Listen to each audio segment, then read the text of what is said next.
Ni untuk beginners lah, takut. Tengok aku pun mengah tau.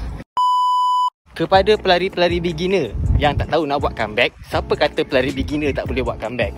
Lagi-lagi lepas raya ni kan, ketupat rendang dah banyak kat perut. Boleh je, korang follow tips ni. Ada 6 benda yang aku nak share dengan korang. Let's go. Untuk tips yang pertama, korang kenalah berlari pace yang perlahan. Kita panggil easy run, easy pace. Kita rasa boleh bercakap, tak rasa mengah. Kalau rasa mengah tu bukan namanya easy, cari nahas namanya, faham? Untuk tips yang kedua ni, korang kenalah berlari heart rate yang rendah, low heart rate. Tak kisahlah korang guna teknik MAF pun, berlari keadaan dalam teknik zone pun, zone 1, zone 2 kau kena pakai. Kalau zone 3 tu sikit-sikit pun boleh, tak ada masalah. Untuk minggu pertama hingga minggu ketiga je korang target benda ni. Untuk tips yang ketiga, kalau korang jumpa orang kiri kanan, korang kena say hi tau. So motivate sikit korang lari. Hi.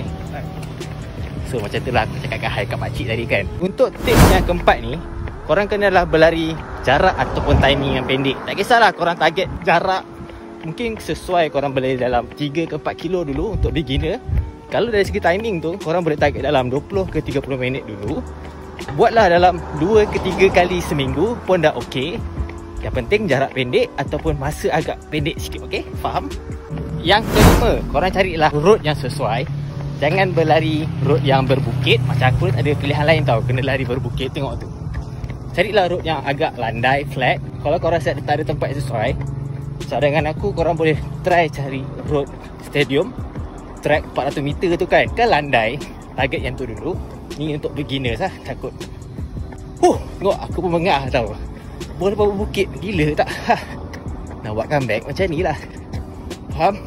Tips yang ke-6 terakhir ni, bila korang dah follow 5 step yang aku katakan tadi tau, listen korang punya body. Kalau korang rasa tak larat, dah last KM ni kan, nak habiskan korang punya larian. Kalau korang rasa kena berjalan je lah. Tengok jalan, okey je, relax tak siapa kisah pun. Kalau korang rasa boleh teruskan balik. Settle. Run walk, tak ada masalah. Tak ada nak malu punya apa. Okey. Sekian untuk larian petang ni. Itu ialah sharing yang aku nak kongsi dengan korang, cara-cara buat comeback untuk pelari-pelari beginner.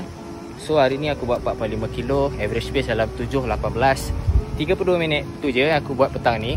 So ada bonus point yang aku nak share dengan korang. Pastikan korang pasang goal korang. Jangan pasang short term memory tau. Itu korang sengaja buat lupa. Pastikan korang ada short term goal, barulah korang boleh lari dengan konsisten dan lebih motivate lah untuk nak berlari kan. So itu je lah perkongsian untuk hari ni. Semoga bermanfaat. Jumpa lagi next video. Bye bye.